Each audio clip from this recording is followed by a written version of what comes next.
నమస్కారం ETV news కు స్వాగతం. ముందుగా ముఖ్యాంశాలు. అండమాన్ను తాకిన రుతుపవనాలు విస్తరించేందుకు అనుకూల పరిస్థితులు. జూన్ 1 నాటికి కేరళ చేరుతాయని వాతావరణ అధికారుల అంచనా.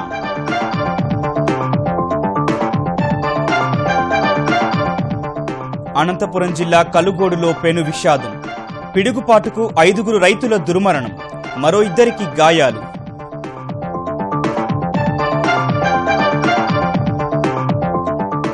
అమరావతి స్టార్టప్ ప్రాంత అభివృద్ధికి రేపు శంకుస్థాపన. సింగపూర్ కన్సార్టియంతో ఒప్పందం చేసుకోనున్న ఏపీ సర్కార్. హైదరాబాద్లో 2 భారీ పైవంతెనల నిర్మాణం. 960 కోట్లు వ్యయం. 2 నెలల్లోగా భూసేకరణ పూర్తి చేయాలని కేటీఆర్ ఆదేశం. చెన్నైలో భూగర్భ మెట్రో రైలు సేవలు ప్రారంభించిన వెంకయ్య. దేశగతిని మార్చేలా కొత్త మెట్రో విధానం తెస్తామని ప్రకటన.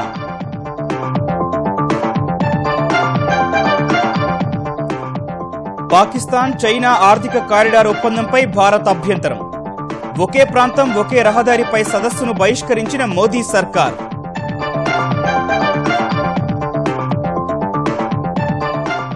ఐపీఎల్లో ప్లే ఆఫ్ బెర్తులు ఖరారు.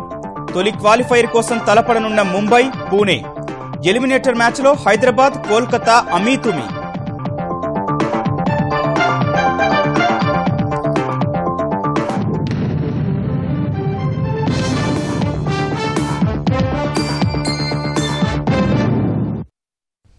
నైరుతి రుతుపవనాలు 3 రోజుల ముందే అండమాన్ నికోబార్ దీవులను తాకాయి. ఆకాశం మేఘావృతమే ఉండటం సహా అక్కడక్కడ వర్షాలు పడుతుండటం, నైరుతి పవనాలు బలంగా వీయడం వల్లే రుతుపవనాలు దక్షిణ అండమాన్ సముద్రం అంతటా వేగంగా విస్తరించాయని వాతావరణ శాఖ తెలిపింది. రుతుపవనాలు ఆగ్నేయ బంగాళాఖాతం, నికోబార్ దీవులు, దక్షిణ, తూర్పు అండమాన్ సముద్ర ప్రాంతాల్లో విస్తరించాయని వెల్లడించింది.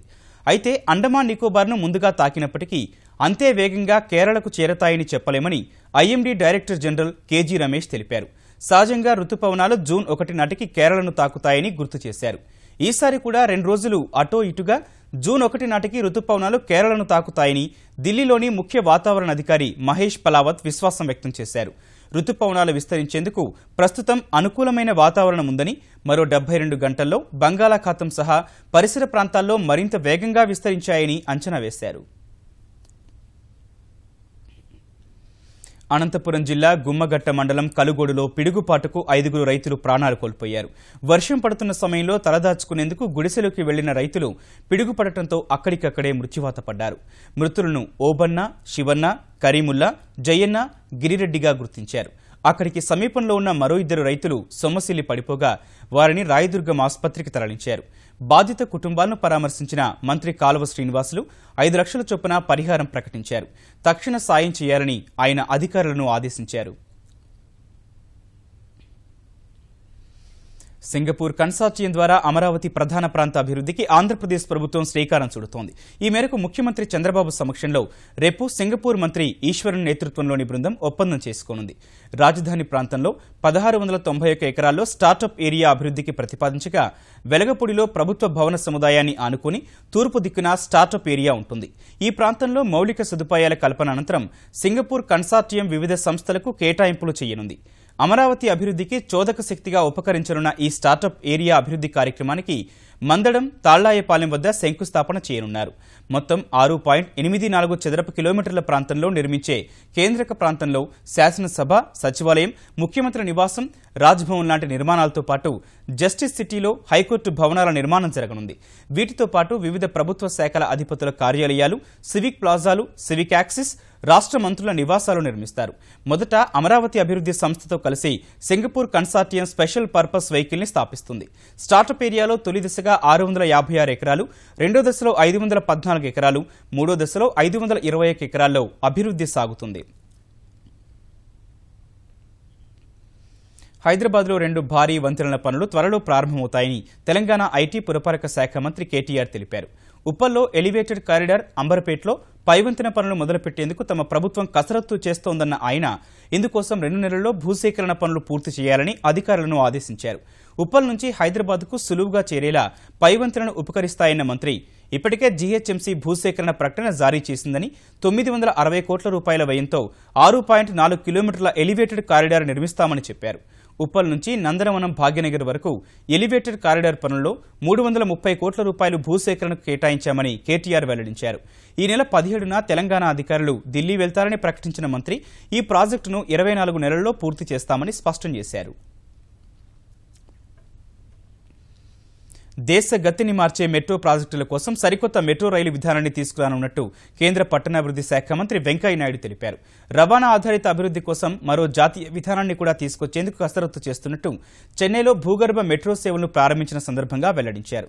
ఈ కార్యక్రమంలో తమిళనాడు ముఖ్యమంత్రి పళనిస్వామి కూడా పాల్గొనగా చెన్నైలోని తిరుమంగళం నుంచి నెహ్రూ పార్క్ వరకు భూగర్భ మెట్రో మార్గాన్ని వెంకయ్య ప్రారంభించారు.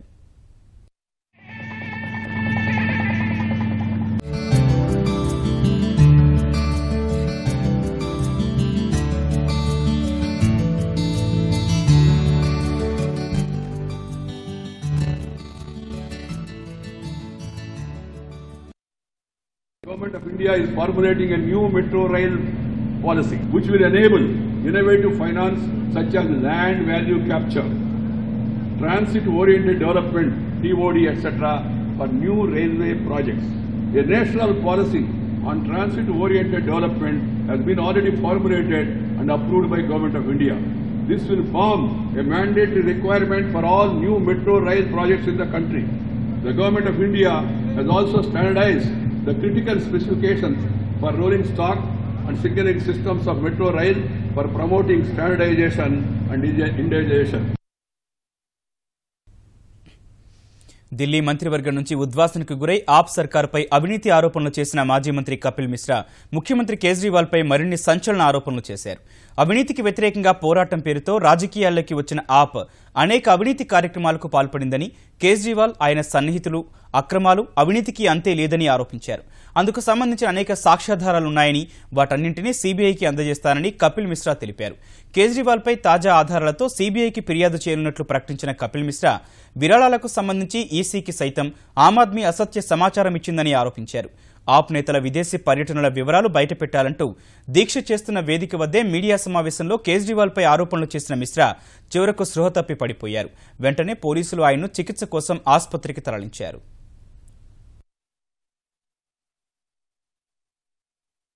अरविंद केजरीवाल जी ने पर्दे के पीछे बहुत सारे काम किए। हवाला, नकली कंपनियों को बनाना, पार्टी की फंडिंग को और चंदे को छुपाना, उसके साथ साथ इनकम टैक्स इलेक्शन कमीशन तक को जानकारियां छुपाना। इसमें नकली कंपनियों का एक पूरा का पूरा नेटवर्क, फर्जी लोगों के द्वारा पार्टी को फंडिंग करवाना, इसमें ब्लैक मनी को व्हाइट करने की कोशिश करना, और इसके साथ साथ इसमें ये बात की इन सब में सीधे तौर पे अरविंद केजरीवाल जी और उनके निजी लोग शामिल हैं, उनके साथ के लोग शामिल हैं। इसके सारे सबूत इन्हीं दस्तावेजों और पेपर को लेकर कल 11 बजे सीबीआई में एफआईआर दर्ज कराने जाऊंगा अरविंद केजरीवाल जी के खिलाफ। కపిల్ మిశ్రా ఆరోపణల్ని ఆమ్ ఆద్మీ కొట్టిపారేసింది. కపిల్ మిశ్రా వెనుక భాజపా ఉందనే విషయం మిశ్రా ఆరోపణల ద్వారా మరోసారి స్పష్టమైందని ఆప్ నేతలు అన్నారు. కపిల్ మిశ్రా చేసిన ఆరోపణలపై ఎలాంటి విచారణైనా చేయించుకోవచ్చని తెలిపారు. పార్టీకి విరాళాలు స్వీకరించడం, హవాలా సహా మిశ్రా చేసిన ఆరోపణలన్నీ హాస్యాస్పదంగా ఉన్నాయని, ఈసీకిచ్చిన లెక్కల్లో తేడాల అంశము కొత్తదేమీ కాదని, దానిపై దర్యాప్తు జరుగుతోందని తెలిపారు. ఆమ్ ఆద్మీ పార్టీ రాజకీయ గుర్తింపును రద్దు చేయించాలనే ధోరణితోనే భాజపా ఇలాంటి కుట్రకు పాల్పడుతోందని విమర్శించారు. कपिल मिश्रा के पूरे खेल के पीछे भारतीय जनता पार्टी की गहरी साजिश है, ये मैं पहले से कह रहा हूं, और यही बात भारतीय जनता पार्टी बोलती है, वही आज कपिल मिश्रा बोल रहे हैं। देश के पूर्व मुख्य चुनाव आयुक्त कुरैशी साहब ने एक टीवी के इंटरव्यू में कहा था कि इस देश में सबसे पारदर्शी तरीके से अगर कोई पार्टी चंदा लेती है तो उस पार्टी का नाम है आम आदमी पार्टी। పాకిస్తాన్తో చైనా కుదుర్చుకోనున్న ఆర్థిక కారిడార్ ఒప్పందంపై తీవ్ర అభ్యంతరాలు వ్యక్తం చేస్తూ బీజింగ్లో జరుగుతున్న ఒకే ప్రాంతం ఒకే రహదారి సదస్సును భారత్ బహిష్కరించింది. చైనా అధ్యక్షుడు షీ జిన్పింగ్ ప్రసంగంతో ప్రారంభమైన సదస్సుకు కేంద్ర ప్రభుత్వం తరపున ఎవరూ హాజరు కాలేదు. భారత్కు చెందిన కొందరు మేధావులు మాత్రం ఒకే ప్రాంతం ఒకే రహదారి సదస్సు ప్రారంభోత్సవానికి వెళ్లారు. సదస్సుకు గైర్హాజరవడంపై వాకబు చేయగా బీజింగ్లోని రాయబార కార్యాలయ అధికారులు గత రాత్రి విదేశాంగ శాఖ అధికార ప్రతినిధి చేసిన ప్రకటనను ప్రస్తావించారు. దేశ సార్వభౌమత్వానికి ప్రధానానికి సమగ్రతకు సంబంధించిన అంశాల్ని విస్మరిస్తూ చేపట్టే ఏ ప్రాజెక్టును భారత్ అంగీకరించబోదన్న గోపాల్ బాగ్లే వ్యాఖ్యల్ని గుర్తు చేశారు. మరోవైపు ప్రతి దేశం ఇతరుల సార్వభౌమత్వం, ప్రాంతీయ సమగ్రతను గౌరవించుకోవాల్సిన అవసరం ఉందని ప్రారంభ ప్రసంగంలో వ్యాఖ్యానించిన జిన్పింగ్ ఆఫ్రికా, ఐరోపా, ఆసియా దేశాలను కలుపుతూ నిర్మించే సిల్క్ రోడ్డుకు 100 బిలియన్ యువాన్లిచ్చేందుకు సిద్ధమని ప్రకటించారు. విశాఖ కేంద్రంగా జరిగిన భారీ హవాలా కుంభకోణం కేసు విచారణ సిఐడికి బదిలీ అయ్యింది. ఈ కేసుకు సంబంధించి విదేశాల్లోనూ విచారణ చేపట్టాల్సి ఉన్నందున ఏపీ సర్కారు సిఐడికి అప్పగించింది. ఈ కేసులో కీలక నిందితుడు వడ్డీ మహేష్ డోలా కంపెనీలు సృష్టించి వాటి కోసం సాఫ్ట్వేర్ కొనుగోలు పేరుతో సుమారు 570 కోట్ల రూపాయలను విదేశాలకు చేరవేశారు. ఈ కేసులో మొత్తం 9 మందిపై పోలీసులు కేసు నమోదు చేశారు. సింగపూర్, హాంకాంగ్, చైనాలో ఈ కేసుకు సంబంధించి విచారణ చేపట్టాల్సిన అవసరం ఉండగా ఆయా దేశాల్లోని ఎవరి ఖాతాల్లోకి ఈ సొమ్మును బదలాయించారు, ఆ డబ్బు అక్కడే వినియోగంలో ఉందా లేక తిరిగి స్వదేశానికి వచ్చిందా అనే కోణంలో సిఐడి దర్యాప్తు కొనసాగనుంది. ఈ కేసులో ప్రధాన నిందితుడు వడ్డీ మహేష్ ను ఇప్పటికే అరెస్టు చేసిన పోలీసులు విశాఖలోని ఓ రహస్య ప్రదేశంలో విచారిస్తున్నారు. రేపు కోర్టు ఎదుట హాజరుపరచనున్నారు. గ్రామాల్లో తాగునీటి సమస్యను పరిష్కరించేందుకు ఆంధ్రప్రదేశ్ పంచాయతీరాజ్ శాఖ మంత్రి నారా లోకేష్ సామాజిక మాధ్యమాలను వేదిక చేసుకున్నారు. ట్విట్టర్, ఫేస్బుక్ ద్వారా గ్రామాల్లో ఉన్న నీటి సమస్యలపై నేరుగా ఫిర్యాదులు స్వీకరిస్తున్నారు. ఇప్పటి వరకు దాదాపు 1000 ఫిర్యాదులు అందగా అందులో 300 సమస్యలు పరిష్కరించారు. మరో 400 ఫిర్యాదులకు సంబంధించి పనులు జరుగుతున్నాయి. మిగతా 300 సమస్యలు పరిష్కరించేందుకు ఇతర శాఖల నుంచి అనుమతులు రావాల్సి ఉంది. వాటిని కూడా వెంటనే పరిష్కరించాలని మంత్రి సంబంధిత అధికారులను ఆదేశించారు. సామాజిక మాధ్యమాల ద్వారా జిల్లా, మండలం, ఊరు పేరు, ఎదుర్కొంటున్న సమస్య, ఫిర్యాదుదారుని పేరు, ఫోన్ నెంబర్ ఇస్తే వెంటనే సంబంధిత అధికారుల దృష్టికి తీసుకెళ్లి పరిష్కరించే విధంగా చర్యలు తీసుకుంటున్నారు. తాగునీటి సమస్యపై ఫిర్యాదులు పరిష్కరించే రియల్ టైం వ్యవస్థను ఏర్పాటు చేయడం సహా ఎప్పటికప్పుడు దాన్ని మెరుగుపరిచేందుకు ప్రయత్నిస్తున్నారు. ఇందుకు అధికార యంత్రాంగం, సంప్రదాయ మాధ్యమాలు, అధునాతన ఏఎంఎస్ అలర్ట్ మేనేజ్మెంట్ను ఉపయోగించి పైలట్ ప్రోగ్రాంను ప్రారంభించారు.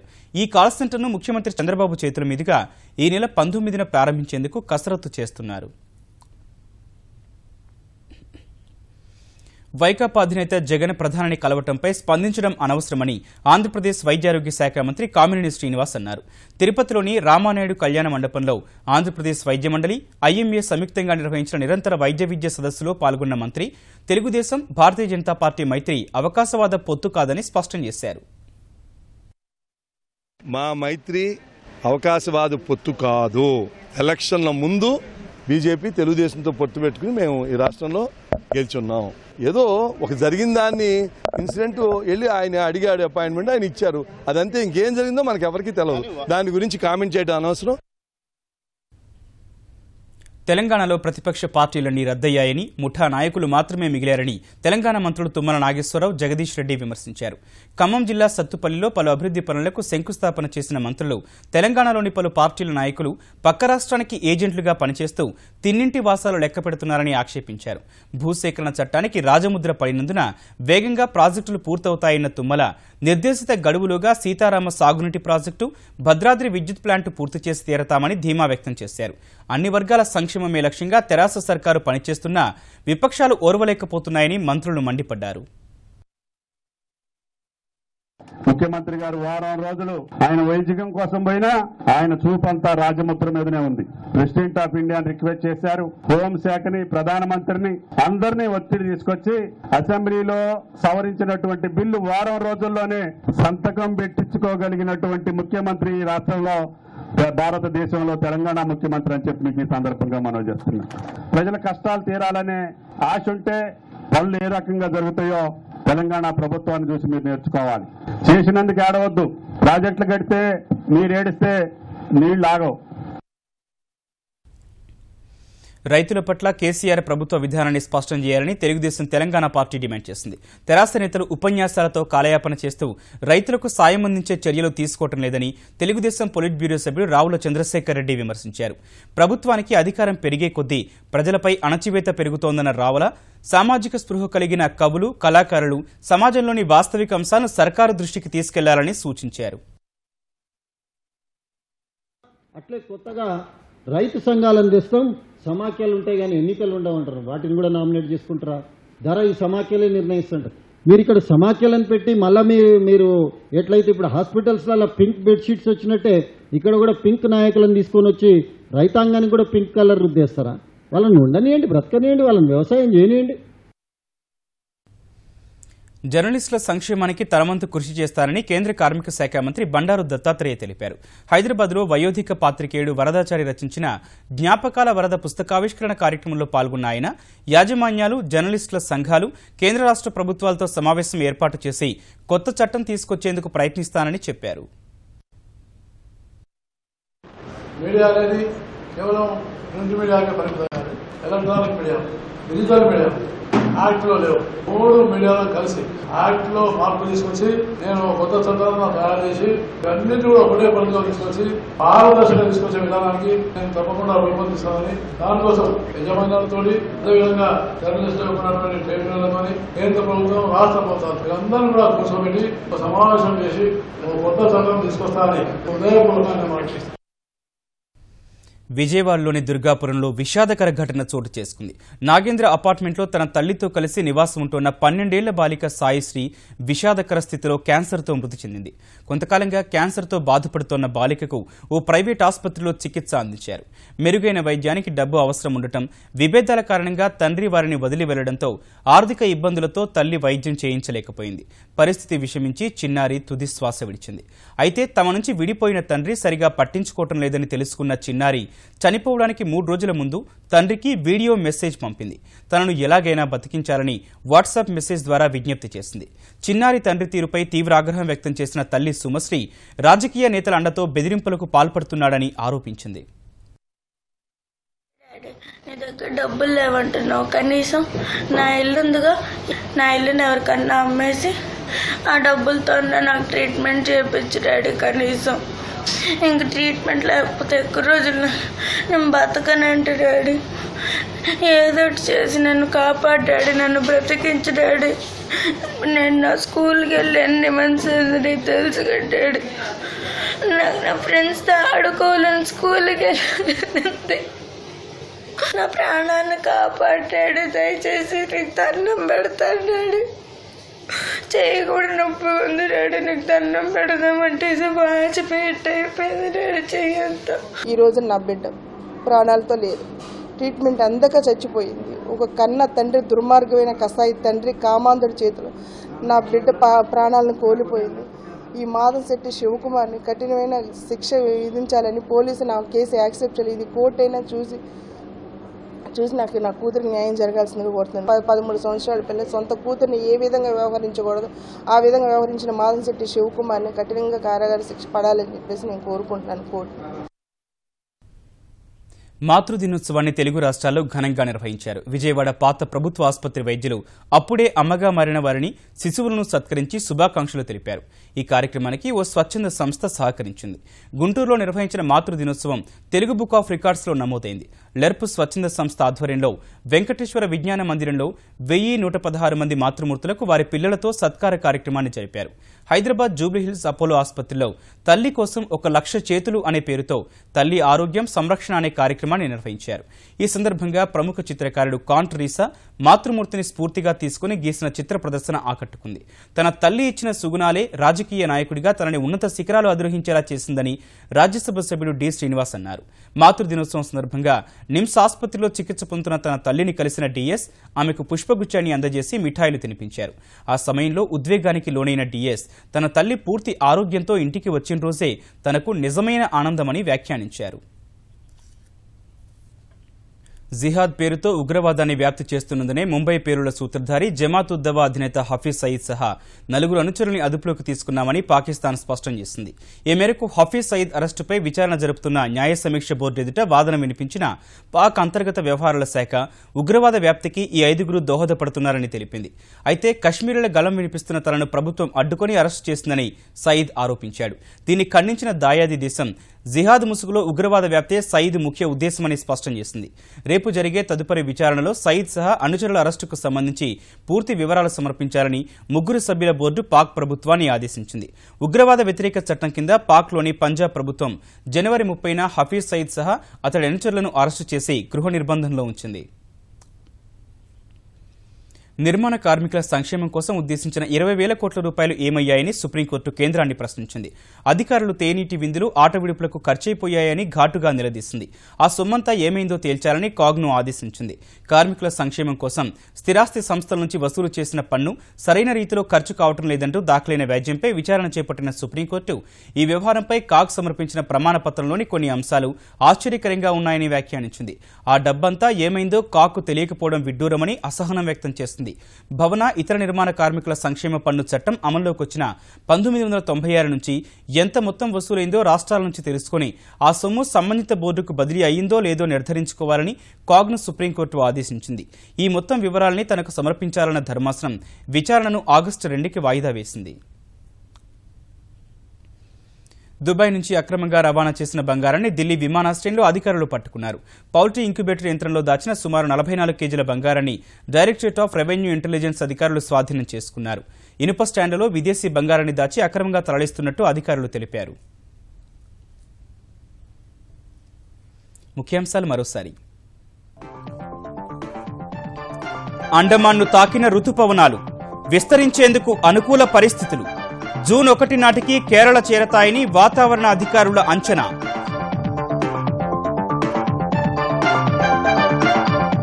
అనంతపురం జిల్లా కలుగోడులో పెను విషాదం. పిడుగుపాటుకు 5 రైతుల దుర్మరణం, మరో 2 గాయాలు.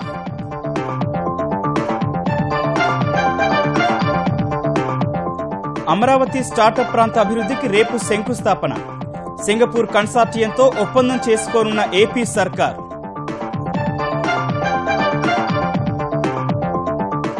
హైదరాబాద్లో 2 భారీ పైవంతెనల నిర్మాణం, 960 కోట్లు వ్యయం. 2 నెలల్లోగా భూసేకరణ పూర్తి చేయాలని కేటీఆర్ ఆదేశం. చెన్నైలో భూగర్భ మెట్రో రైలు సేవలు ప్రారంభించిన వెంకయ్య. దేశ గతిని మార్చేలా కొత్త మెట్రో విధానం తెస్తామని ప్రకటన.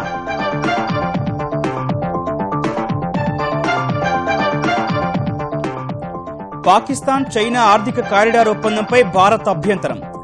ఒకే ప్రాంతం ఒకే రహదారిపై సదస్సును బహిష్కరించిన మోదీ సర్కార్.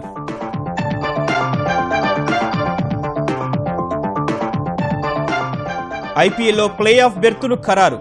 తొలి క్వాలిఫైర్ కోసం తలపడనున్న ముంబై, పూణే. ఎలిమినేటర్ మ్యాచ్లో హైదరాబాద్, కోల్కతా అమీతుమీ.